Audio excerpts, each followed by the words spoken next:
some are built for speed. Yes. But then there are some who are built for comfort. Yes. And plus size women are built for... Tumugu tuko hapa. Alafu ananishikia hapa, anashika tumugu. Na munatembea hadi kwa duka na haanguki. Nakwambia huyo mtoto anasikia ni kama ako kwa KLM. So there's also the presumption that they're also unfit in bed or whatever that is. That's just nonsense. I love food, man. I love food. And we just don't love food. We love good food. Good food. Wait. The glory of the Lord is clearly visible. So like, I don't want to go to school. Can I heal first? I'm like, you're healing from what? Oh, yeah. From my bam. Imagine. Yo, come on. An investment. Everybody thinks that you're walking past them to get their attention. Ama to, I don't know. There's just something about men with this big bum.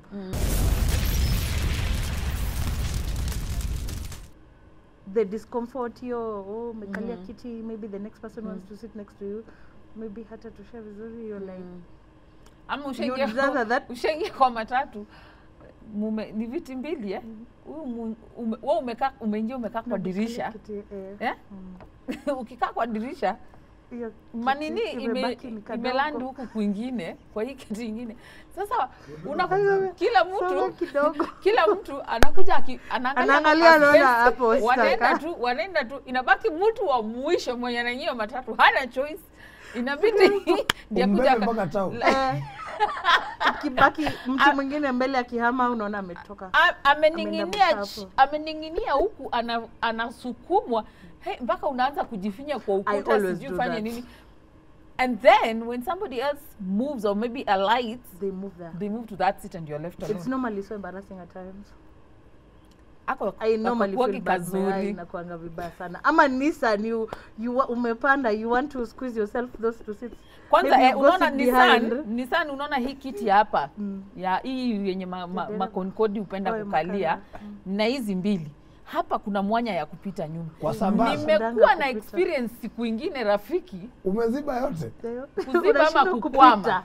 But I think I can relate to that one because I don't know how plus size ladies sit at the back of a matatu because by the time you negotiate there's that gap kasambaza kasambaza hapo kwa sambaza uta wipe makeup ya mtu yote by the time you are big behind imepita hapo niweza kukwamia wapi ndio hii kiti ya Concorde na hii mbili na hizi mbili za mwisho sasa kunako kana nafasi kakufika nyuma siwezi kaa ya Concorde na hizi zimejaa sasa ibidi uende nyuma sasa si lazima niende nyuma ukapangusa mtu makeup.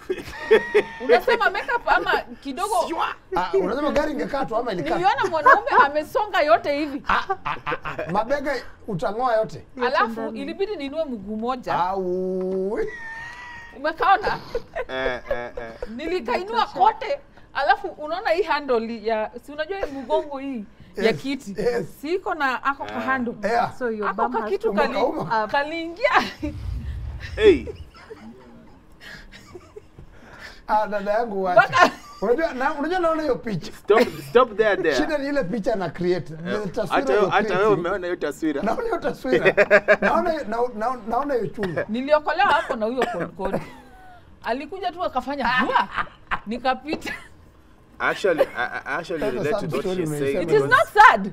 I was laughing about it. To me, it's funny. It's funny. But what is sad about that? But for my own comfort, that's a major asset. But I understand what she's saying. For my own comfort, I always sit at if I can't use an Uber, if I'm using a matatu for whatever reason, I always try to sit at the front. And I sit at the front and I lock the door. I take both seats. So they're used to me by now. They see me at the stage. They make sure they get me a vehicle that's just for your comfort, because I don't want to start dealing with somebody. And then you find you make up, and then somebody expects a smaller person will want to sit at the window and then squeeze me next to in the middle. So I don't do that stuff. So I totally understand public transport challenges for a plus size person. Nashukuru Mungu sana aki. Na sisi watu wakubwa tupewa magari na Mungu. Amen. Amen to that. Amen. Tupewa magari kwa sababu ukipewa vitu kubwa upewe mpaka vitu apparatus. Yeah. My director anazita apparatus. Some of these assets you cannot wazipanda matatu bana. You will cause drama. Ni uzuni kwanza hiyo ya Nissan, I have seen it kabisa. Nissan inaweza katwa. Na wewe utoe hiyo kitu kwa macho. Oh, niko na kitu kwa macho. Hiyo picha ni kama imekwama kwa macho yako. Mimi nakwambia. Sutoe tu. Imekataa kutoka. Lakini ako kakitu akakunifanyia vizuri. Unajua unanimalizia hiyo hadithi, tunanimalizia. Wacha nitakumalizia after shoot. Off camera. Yeah. Off camera. But I am sorry. Nikuonyeshe nini? Exactly. Mahali kalikatalia. And you know me, I'm so happy. Let me tell you what, my God, I love me. I think even in another life, I would still want to be a plus size. Me too. And yes, we have these challenges, kabisa. Do you ever have like challenges with fashion? I do. The bras that fit. You walk into a boutique, you're like, mama, hapa hakuna size yako. Hapa. This is not for you. Enda tafuta maybe uko chini ama uende ushonewe uko na fundi. Fundi. Uwezi pata size yako. Kwanza wewe hata bust yako iendanishe na hips. They start giving you fashion of advice. Course. What? Like, your bust is so small, aiendanishi na hips. Kwa So what should you do? Hapa no. So ushehe nini? Uchonge nini yanguke? Hips. You know, some of these comments are actually so rude. It's very bad Rude customer service. Rude is an understatement, actually. It's annoying. Do people disrespectful? Do you think people really know when they do that? Ingine ni madharau. Ingine tu ni madharau because someone just doesn't appreciate plus size. So akona maro tu mbaya zake. Anataka kutolea mtu. Let me ask you, let's talk about the tummy.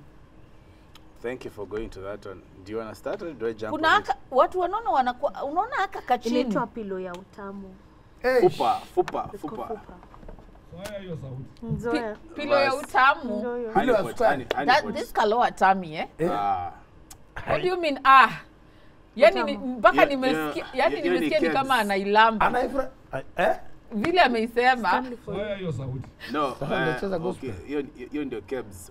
You see that, then you know there's greatness somewhere. There's greatness somewhere.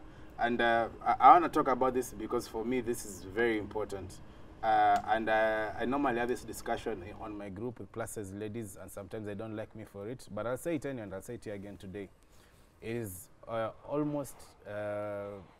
almost physically impossible to have a big bust and to have a big bum, and then you have a flat stomach. We have this fascination with a flat stomach. That is why tunauziwa, ladies wanauziwa a lot of corn products that do not work. Slimming tea, munadanganywa na mtu pali ati ukimeza hii slimming tea you're gonna have a flat stomach. Nimeona hata kwa Instagram kuna wengine mtu anakandwa kama chapati. Ati you've seen that shit? It's in town hapa. And people are paying their hard-earned money. Ukande sijui nini ama sijui ingine ati ni suction pump itanyonya mafuta yote. I'm like, how do you expect to have boobs that size? How do you expect to have ass that size and then you have a flat stomach? How will it balance? It cannot balance. Yes, it work. I mean, if you have that kind of ass and the other kind of boobs, jua tu stomach utapata. And for me, I always tell plus size women, do not be ashamed of your tummy. I mean, flat stomach, wachia nyoka. Honestly, that is the that is the only creature that flat. I like flat stomach, wachia nyoka. Ladies, if you're plus size and you have a tummy, that cushion is very important. I've seen a lot of young ladies, especially, you know, they've been told they must have a flat tummy by their husbands or by their boyfriends. So they go looking for funny products. You waste your money. You waste your parents' money until you want to have a flat stomach and you're a plus-size woman. So you go buy slimming tea, you go buy Chinese medicine, you go buy what from Dr. who in Tanzania, uende ukandwe kama chapati, uende upigwe suction pump. You're putting your life in danger, you're putting your health in danger, you're wasting your finances, and these things do not work. I have seen a lot of plus-size women because I've been in this thing for a while. So out of all the plus-size women I've interacted with or the videos I've seen, you will, out of 100 women, you're going to find maybe only one who has a flat stomach. The rest are going to have a bit of a stomach because that's the kind of body shape that you have. And if you have cushion, that is perfectly okay. And it is very attractive. And that's why when I started, I said for me, my thing about plus size women is not a sexual fascination with big boobs or big ass. It's about appreciating the plus size woman as a whole. Awe na tumbo kubwa, awe na big boobs, akuwe na whatever, that is a plus size woman. Hata akikuwa hana shingo. Hata kama shingo umesema hakuna, that's okay. Ni yake. Si ni ule kijana hapa amesema hakuna hiyo solofela. Solofela hiyo. That one. We need to be able to appreciate our plus size women the way they are. Kama kona hiyo tumbo ni hiyo cushion is very important, and I need to emphasize that as a man because it is men who are guilty of this. We tell I have seen a lot of women that my man told me I need to have a flat tummy. CG what? If you don't have a flat tummy, you don't have a flat tummy.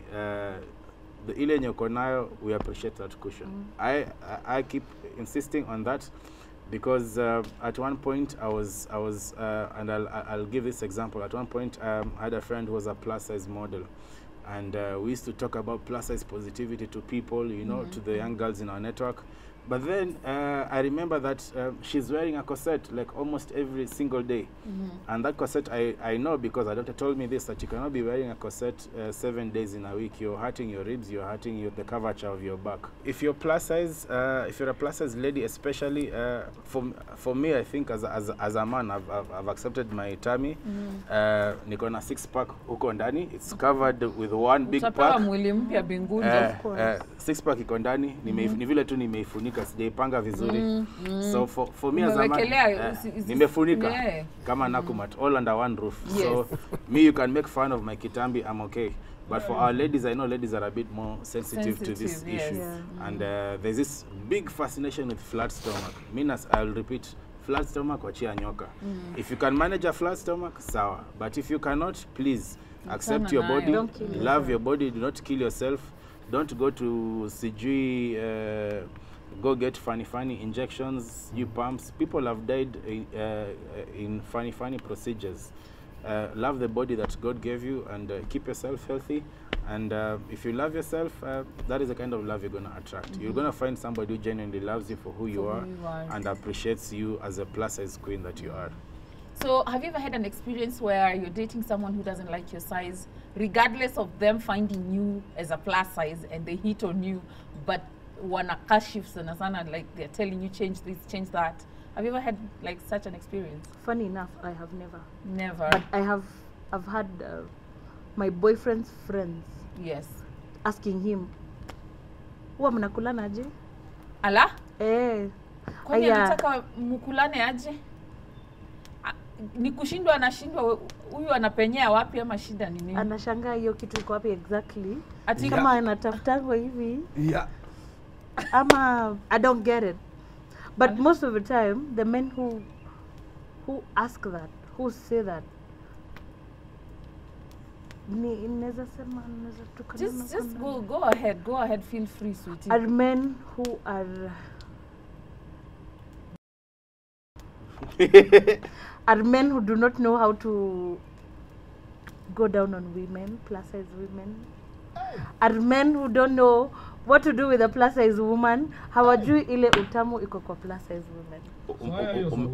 Umesema mtu anahitaji license ya heavy commercial vehicle. Uwezi kuwa ati umeenda driving school ya this small cars alafu unaenda kuchukua trailer. Bro, akwenda hivyo. Kama uko na license ya nduthi kaa kwa nduthi. Exactly. Please stick to your lane. Don't talk about the trailers. Sijui miguu ni 8 ni 12. No. Wachana na wenye wanaendesha trailer, waendeshe trailer. It's getting hot in here. And those men who come to, we normally have these plus size affair events. There are men who literally come to see women who are just big. It's not like and then they sit in their corner, start talking about, ule akona matako kubwa, ule akona matiti kubwa, ule anatembeanga je na hiyo tumbo, huyu. Seti anapenda, amekuja tu usororaji.